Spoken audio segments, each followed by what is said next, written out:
Bismillahirrahmanirrahim. Assalamualaikum warahmatullahi wabarakatuh.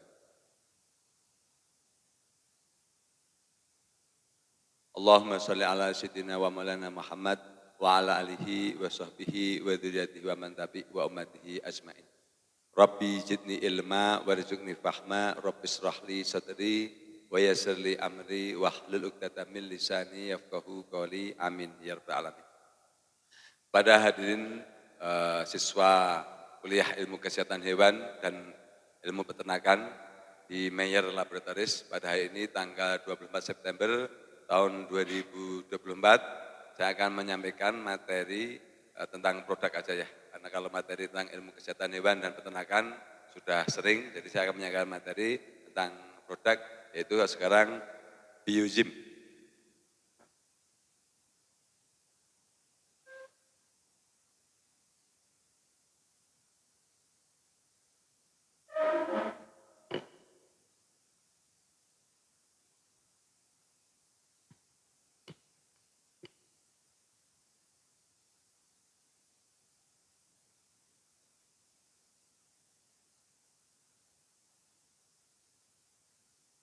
Jadi Biozim ini isinya kan Saccharomyces.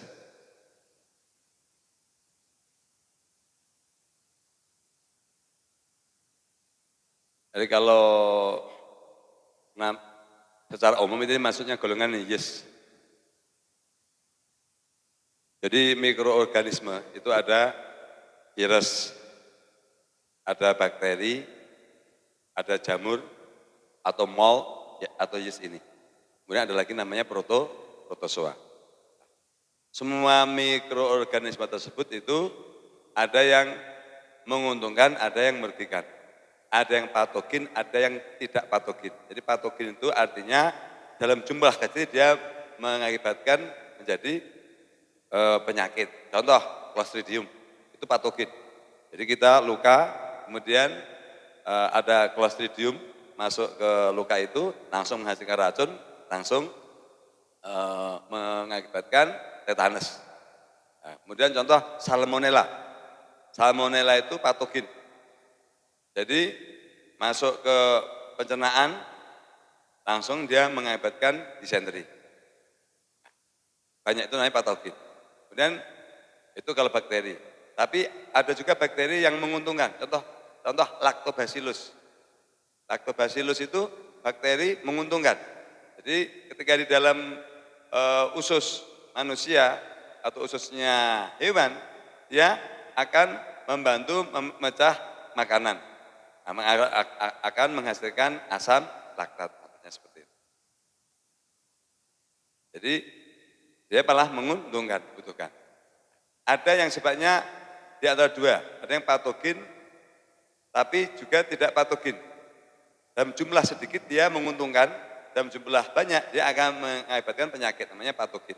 Nah, itu apa contoh E. coli. Jadi bakteri E. coli. E. coli itu di dalam usus setiap makhluk hidup ada. Hewan, anjing, kucing, manusia ada. Dalam jumlah kecil dibutuhkan E. coli itu. Sama membantu pencernaan. Tapi dalam jumlah banyak dia diare. Kapan dia menjadi banyak? Ketika makanan tidak benar. Jadi artinya semua penyakit pencernaan itu awalnya dari makanan. Bakteri makanan selalu ada. Paham? Jadi contoh katakanlah kita makan makanan busuk, sudah busuk. Nah, itu penyebabnya awal itu sebenarnya. Nah, bakteri sudah ada E. coli ini. Karena ini busuk, akhirnya E. coli ini akan berkembang dengan lebih cepat. Karena di dalam pembusukan tadi ada E. coli. Karena jumlahnya terlalu banyak, akhirnya merusak namanya epitel. Jadi fili-fili usus itu dirusak. Akhirnya mengakibatkan radang, mengakibatkan diare. Paham ya? Nah, jamur juga sama. Jamur ada yang menguntungkan, ada yang tidak. Contoh yang merugikan, contoh Aspergillus. Jamur yang warnanya kalau di jagung atau di bahan-bahan makanan ternak, bedak dan sebagainya, atau makan ternak ayam yang warnanya hijau. Itu Aspergillus atau enggak kuning. Itu dia itu langsung ketika dimakan mengakibatkan penyakit aja. Jadi kalau jamur, kalau pakan udah mengandung jamur hijau atau kuning, itu dimakan pasti langsung sakit habis itu. Kenapa? Karena dia juga sama menghasilkan toksin, namanya aflatoksin. Nah, namanya aflatoksin, paham ya? Ini sebagai pengantar. Nah, kemudian ada produk, ada mikroorganisme jamur yang menguntungkan. Contoh ini, Saccharomyces. Saccharomyces ini sangat menguntungkan. Nah, keuntungannya apa? Jadi satu adalah dia akan memakan jamur yang merugikan ini. Jadi kalau nggak percaya, ini penelitian saya dulu. Jadi pakan ayam yang sudah katakanlah jamuran, kemudian difermentasi dengan ini. Ini makanan ini jadi netral. Akhirnya muncullah jamur warna putih ini, Saccharomyces. Ini juga jamur atau malt atau yeast. Nah, setelah itu makanan dikeringkan aja, dimakan ayam lagi jadi bagus malah. Ini untungnya jamur Saccharomyces. Karena ini tidak menghasilkan toksin. Tapi ini menghasilkan apa? Etanol. Menghasilkan alkohol. Justru ini menghasilkan alkohol. Nah, kembali kalau hewan ternak, kalau pada sapi dia akan bekerja di dalam rumen. Di dalam rumen ini satu, dia akan berkompetisi sama jamur-jamur ini. Karena makan ternak itu tidak mungkin tidak mengandung ini. Tidak mengandung aspergillus. Kanibal. Nah, ini dominan. Jadi akhirnya matilah yang merugikan tadi. Nah, kemudian setelah itu di dalam rumen sapi itu ada namanya protozoa.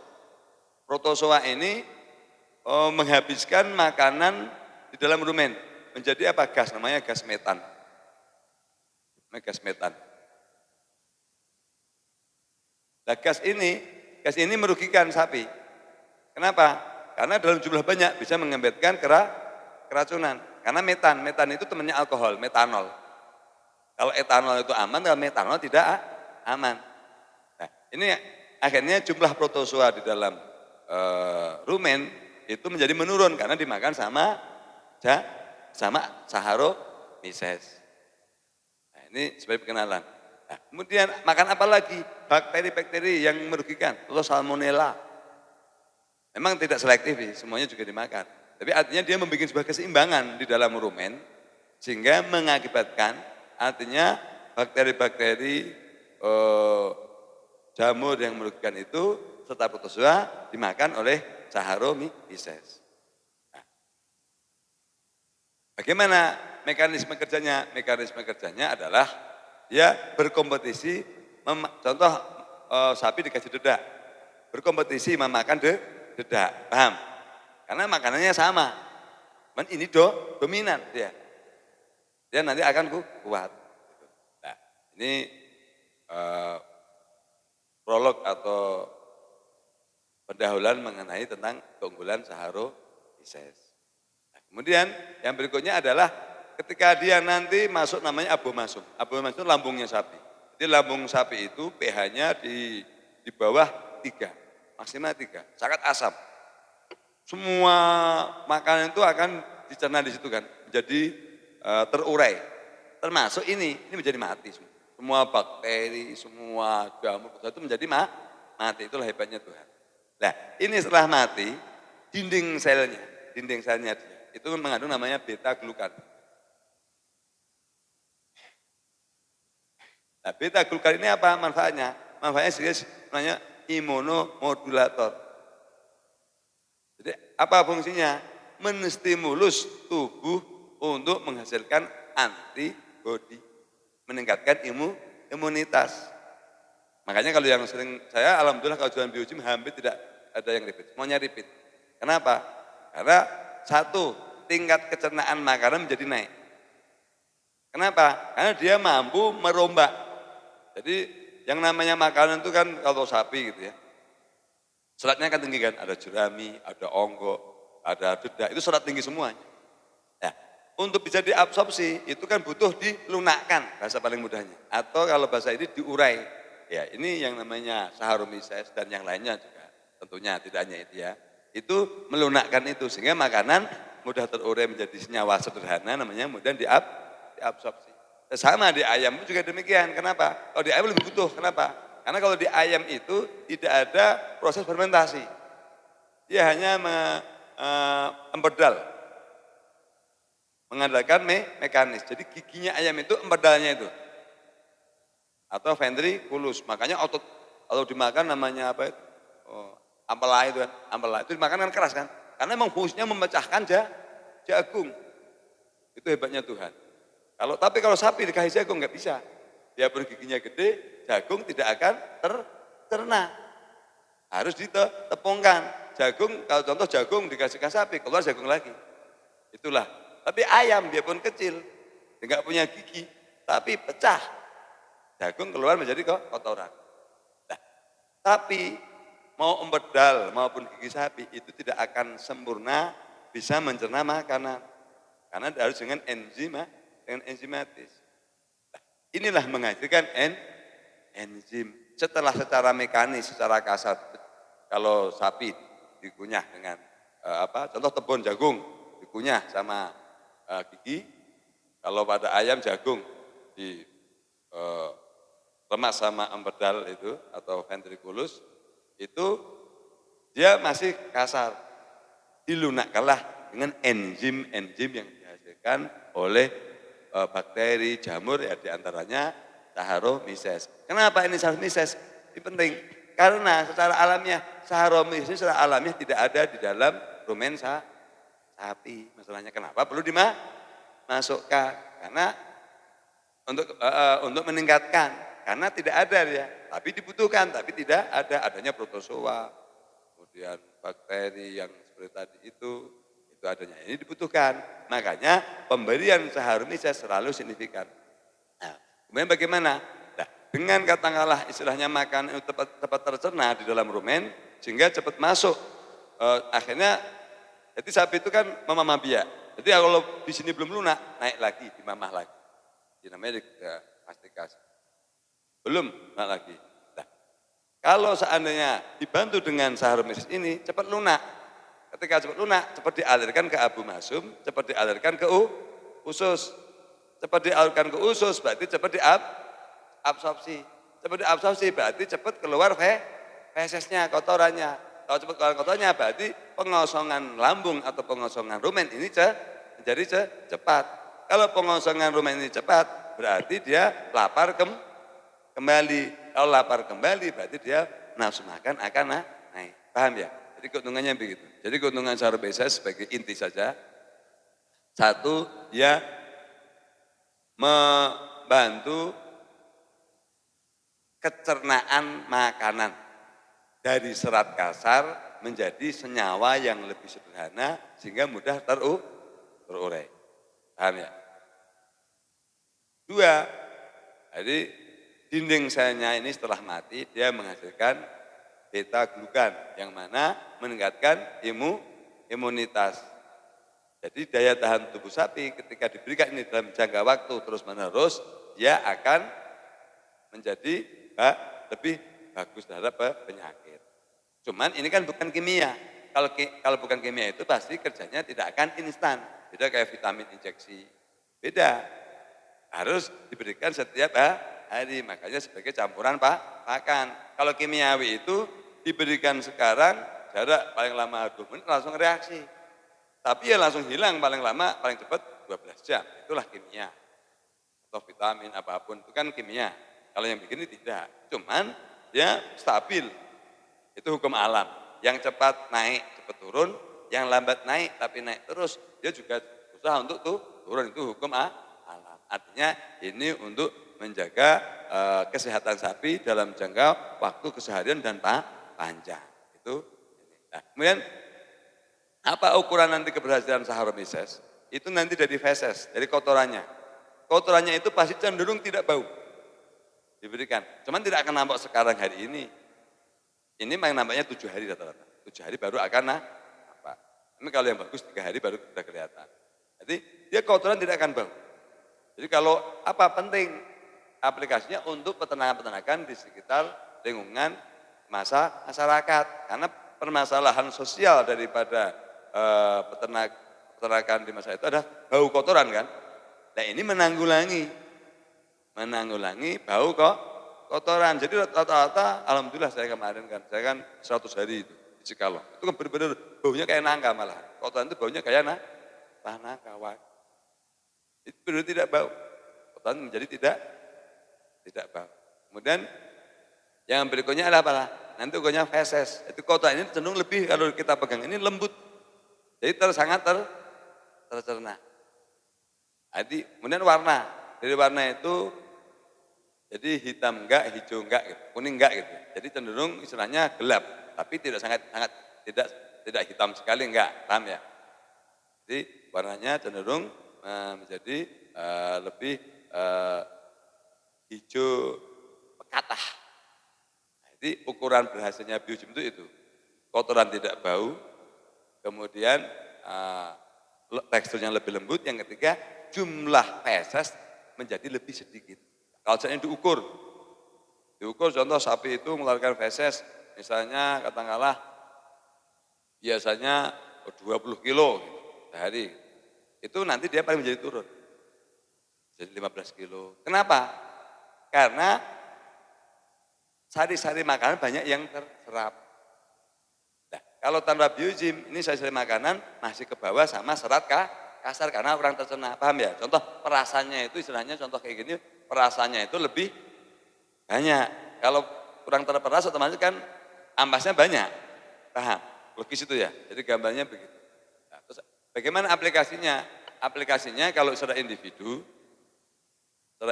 itu dengan langsung diberikan langsung 1 sendok makan pagi sama sore. Tapi paling bagus itu seandainya kita dengan 2 obat itu sore saja. Kenapa sore kalau sapi? Karena proses ruminasi atau pencernaan rumen itu adalah saat malam hari paling optimal. Pencernaan ada terus, tapi saat malam itu optimal. Kenapa? Karena dia diam, ya enggak, sudah tidak makan, kemudian apa itu istilahnya? Jerem itu kalau orang Jawa itu ya, seperti itu.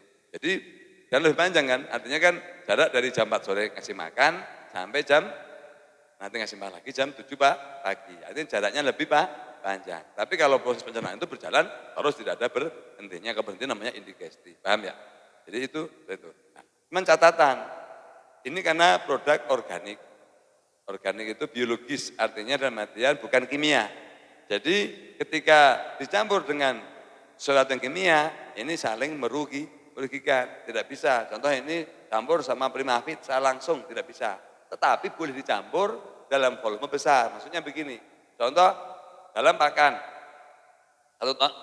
yang manual aja. Contoh kita punya konsentrat dikasihkan sapi 10 kilo. Ini caranya kalau mau dibarengkan, memang bagusnya dibarengkan. Contoh primavit, kalau mau paling nampak itu menggunakan Performa Grower, itu nyata. Saya sapi hasilnya paling bagus saja alhamdulillah. Jadi teksturnya mantap, kemudian pertumbuhannya lebih cepat 1,8 kilo per hari sapi PX. Itu jadi dicampur dulu, primavit dulu campur dulu sama pakan. Nah setelah dicampur baru udah encer kan, baru kemudian dicampur lagi sama biogim, paham ya? Nah, itu enggak apa-apa. Nah, kalau campuran pakan langsung volume banyak, produksi pakan, itu dosisnya ini maksimalnya 2 kilo, jangan 4 kilo. 2 kilo per ton pakan. Nah, kalau 2 kilo per ton pakan itu, caranya contoh, masukkan dulu misalnya katakanlah, dedak, misalnya 150 kilo, masukin Performa Grower, udah nyampur ya enggak, kemudian masukin lagi contoh SBM, apa itu namanya SBM itu bungkai kedelai, 100 kilo misalnya, udah giling, baru masukin biogim, muter, jadi contohnya udah muter 10 menit, masukin. Artinya boleh tercampur ketika dalam volume banyak pakan. Tapi yang tidak boleh itu contoh ini ada biogim, ini Performa Grower langsung dicampur, paham? Ini akan kalah semuanya. Jadi ini langsung ini. Jadi contoh Saccharomyces biogim ini langsung makan vitamin yang ada di Performa Grower.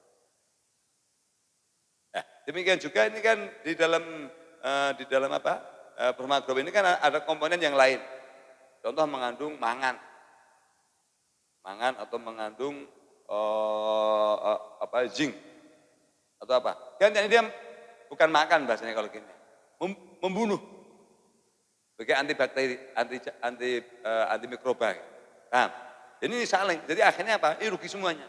Ini akan turun potensinya obat, nggak maksimal karena banyak dimakan ini. Ini juga sama, ini mati.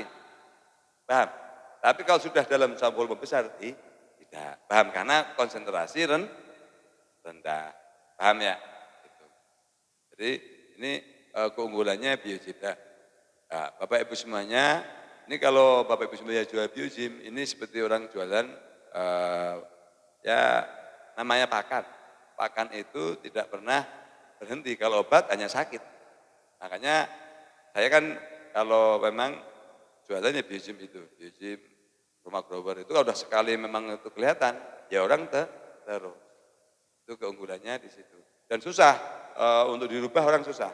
Mana kita pada saat mau masuk juga memang susah. Bagaimana caranya? Inilah yang pengetahuan, sampaikan.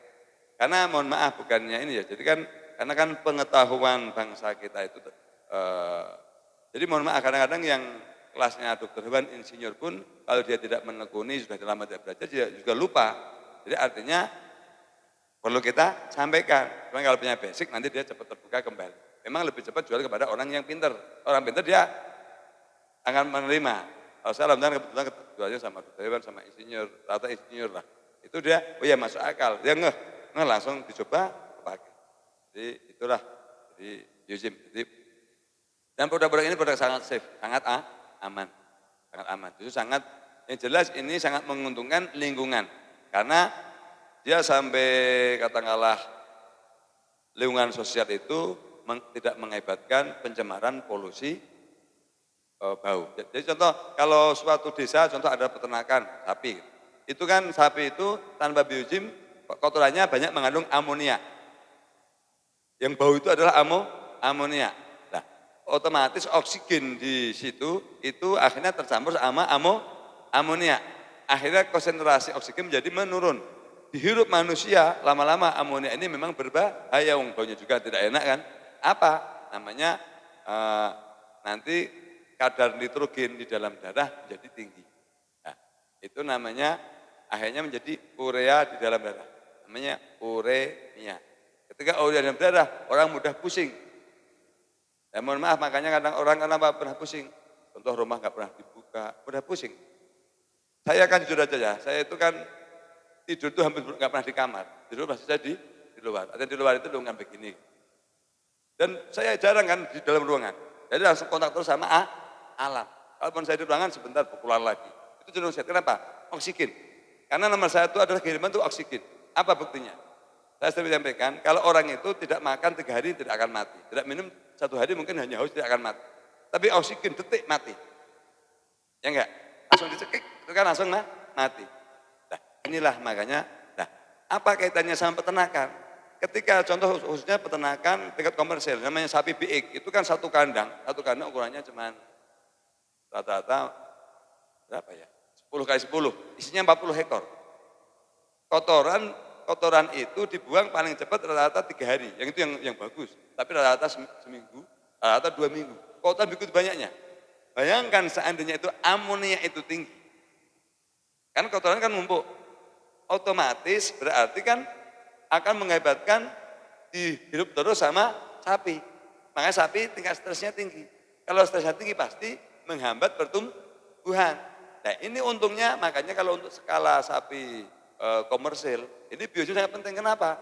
Di samping untuk lingkungan sosial, tidak mencemari masyarakat, itu untuk sapi itu sendiri. Untuk sapi itu sendiri, sapi tidak mencium amonia. Paham ya? Yaitu manfaatnya Biogym. Jadi harapan saya semoga dengan menyampaikan ini nanti bisa memudahkan Bapak Ibu semuanya untuk jualan. Kemudian tapi punya nilai manfaat, namanya benefit bagi peternak. Jadi peternak diuntungkan, Bapak Ibu juga akan diuntungkan. Tapi yang penting ilmu sampaikan. Demikian yang saya sampaikan, semoga bermanfaat. Jadi udah tadi ya, komposisi udah ya, sahur mises, kemudian indikasi udah. Indikasikan untuk bantu pencernaan dan sebagainya. Kemudian dosis sudah. Kapan diberikannya? Diberikannya sepanjang pemeliharaan. Kalau mau dipilih, katakanlah, oh saya nggak mau pagi, cukup sore saja. Khusus hanya 2 kilo per ton pakan. Harga paling mahal-mahalnya anggap aja di HIT 60.000, cuman jatuh Rp120 per kilo pakan. Atau iya kan, karena kan hanya 120.000 dibagi 1.000 kilo. 1 ton itu ketemunya cuma Rp120. Nah, ini biar tahu nilai ekonomi berapa? Murah. Ya, hanya Rp120 per kilo pakan, penambahan kosnya. Tapi keuntungan itu. Kemudian plusnya lagi saya tambah lagi, plusnya itu kalau diberi jangka panjang, daging cenderung lemak sedikit dan kencang. Ini kencang, kemudian lemak sedikit.